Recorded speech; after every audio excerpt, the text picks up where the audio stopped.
जिसे दुनिया ने एक साधारण नाविक समझा, उसे भगवान श्रीराम ने अपना मित्र कहा, जिसके पास ना राजमहल था, ना धन दौलत, लेकिन उसके हृदय में इतनी भक्ति थी कि स्वयं प्रभु उसके घर आए। आज की यह कथा सिर्फ एक राजा की नहीं, यह उस सच्चे भक्त की कहानी है जिसकी भक्ति के आगे भगवान भी भावुक हो गए। तो भक्तों, अगर आपके मन में भी श्रीराम के लिए प्रेम है तो वीडियो शुरू होने से पहले कमेंट में जरूर लिखें, जय श्रीराम। और अब सुनिए निषादराज गुह की वो पवित्र कथा, जिसे सुनकर आपके हृदय में भक्ति की ज्योति जल उठेगी। त्रेतायुग का समय था। अयोध्या नगरी में आनंद का वातावरण था। महाराज दशरथ अपने प्रिय पुत्र श्रीराम का राज्याभिषेक करने वाले थे। पूरा नगर दीपों से सज चुका था। हर दिशा में उत्सव का माहौल था। लेकिन तभी नियति ने करवट ली। महारानी कैकेयी ने 2 वरदान मांग लिए। पहला, भरत को राजगद्दी। दूसरा, श्रीराम को 14 वर्ष का वनवास। ये सुनते ही महाराज दशरथ टूट गए। अयोध्या शोक में डूब गई। लेकिन प्रभु श्रीराम ने बिना किसी क्रोध के पिता की आज्ञा को स्वीकार कर लिया। सीता माता और लक्ष्मण जी भी उनके साथ वन जाने को तैयार हो गए।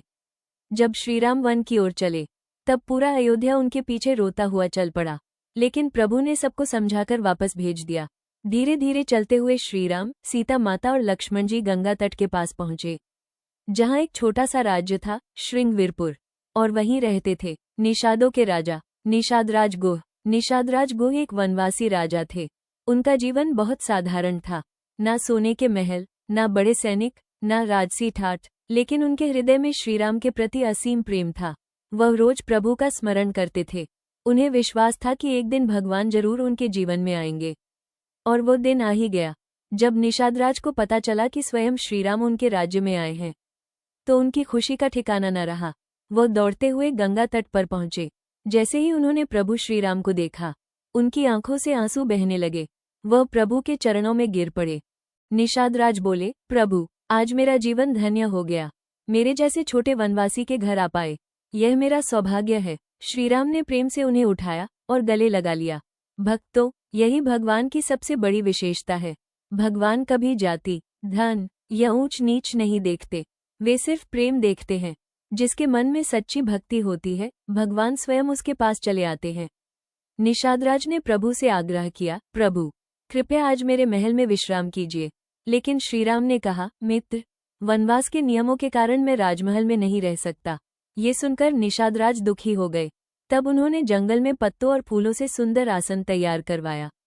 उन्होंने स्वयं प्रभु के लिए फल और जल लाकर रखा। उस रात निषादराज ने एक पल भी नींद नहीं ली। हाथ में धनुष लेकर पूरी रात पहरा देते रहे कि कहीं कोई जंगली पशु या राक्षस प्रभु को परेशान न करे। रात के समय लक्ष्मण जी जाग रहे थे। निषादराज धीरे से उनके पास आए और बोले, भैया लक्ष्मण, क्या आपको दुख नहीं होता? जो श्रीराम राजसिंहासन के योग्य थे, आज उन्हें जंगल में सोना पड़ रहा है। ये कहते कहते निषादराज की आंखें भर आईं। तब लक्ष्मण जी बोले, मित्र, संसार में जो कुछ होता है वो प्रभु की इच्छा से होता है। सुख और दुख आते जाते रहते हैं, लेकिन जो व्यक्ति हर परिस्थिति में भगवान का नाम लेता है, वही सच्चा भक्त कहलाता है। निषादराज ये सुनकर और भी भावुक हो गए। उन्होंने मन ही मन प्रण लिया, मैं जीवन भर श्रीराम की सेवा करूंगा। सुबह हुई। अब श्रीराम को गंगा पार करनी थी। निषादराज तुरंत नाव लेकर आए। लेकिन तभी एक अद्भुत घटना हुई। निषादराज हाथ जोड़कर बोले, प्रभु, पहले मैं आपके चरण धोऊंगा, उसके बाद ही आपको नाव में बैठने दूंगा। लक्ष्मण जी आश्चर्य में पड़ गए। उन्होंने पूछा, ऐसा क्यों? तब निषादराज बोले, मैंने सुना है कि आपके चरणों की धूल से पत्थर भी स्त्री बन जाते हैं। अहिल्या इसका प्रमाण है। मेरी नाव तो लकड़ी की है, अगर यह भी सुंदर स्त्री बन गई तो मेरा परिवार भूखा मर जाएगा। ये सुनकर श्रीराम मुस्कुरा पड़े। सीता माता भी मंद मंद हंसने लगी। लेकिन निषादराज का प्रेम बिल्कुल सच्चा था। उन्होंने बड़े प्रेम से प्रभु के चरण धोए, उस जल को अपने सिर पर लगाया। भक्तों, यही भक्ति की पराकाष्ठा है। भगवान के चरणों की धूल भी भक्त के लिए अमृत बन जाती है। जब श्रीराम नाव में बैठने लगे, तब निषादराज की आंखें भर आईं। उन्हें लग रहा था जैसे उनका हृदय उनसे दूर जा रहा हो। नाव धीरे धीरे गंगा के बीच पहुंची। पूरा वातावरण शांत था, सिर्फ गंगा की लहरों की आवाज और भक्त के हृदय का दर्द। गंगा पार पहुंचकर श्रीराम उतरने लगे।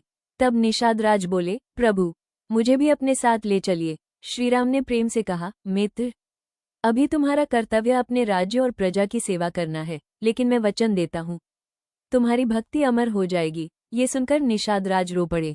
उन्होंने प्रभु के चरण पकड़ लिए। श्रीराम ने उन्हें उठाकर गले लगा लिया। भक्तों, सोचिए, जिसे समाज वनवासी कहता था, उसे स्वयं भगवान ने मित्र कहा। कुछ समय बाद जब भरत जी को श्रीराम के वनवास का समाचार मिला तो वह बहुत दुखी हुए। उन्होंने निश्चय किया कि वो श्रीराम को वापस अयोध्या लाएंगे। भरत जी विशाल सेना के साथ जंगल की ओर चले। जब निषादराज ने इतनी बड़ी सेना देखी तो उन्हें लगा शायद भरत जी श्रीराम को नुकसान पहुंचाने आए हैं। उन्होंने तुरंत अपने सैनिकों को तैयार कर दिया। वो बोले, जब तक मेरे शरीर में प्राण है कोई भी श्रीराम की ओर आंख उठाकर नहीं देख सकता। लेकिन जब भरत जी वहां पहुंचे तो निषादराज ने उनके चेहरे पर प्रेम और दुख देखा। भरत जी श्रीराम का नाम लेते हुए रो रहे थे। तब निषादराज समझ गए कि भरत जी का हृदय भी श्रीराम के प्रेम से भरा है। दोनों गले लगकर रो पड़े। भक्तों, निषादराज की कथा हमें बहुत बड़ा संदेश देती है।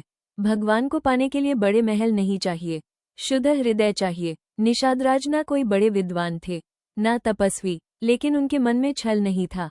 उनका प्रेम सच्चा था, इसीलिए भगवान ने उन्हें अपना मित्र बनाया। आज भी जब रामायण की कथा होती है तो निषादराज का नाम बड़े सम्मान से लिया जाता है, क्योंकि उन्होंने हमें सिखाया भगवान तक पहुंचने का मार्ग भक्ति और प्रेम से होकर जाता है। यदि आपके जीवन में दुख है, यदि लोग आपको छोटा समझते हैं, यदि संसार आपका अपमान करता है, तो निराश मत होइए। याद रखिए, भगवान श्रीराम ने भी एक वनवासी को गले लगाया था।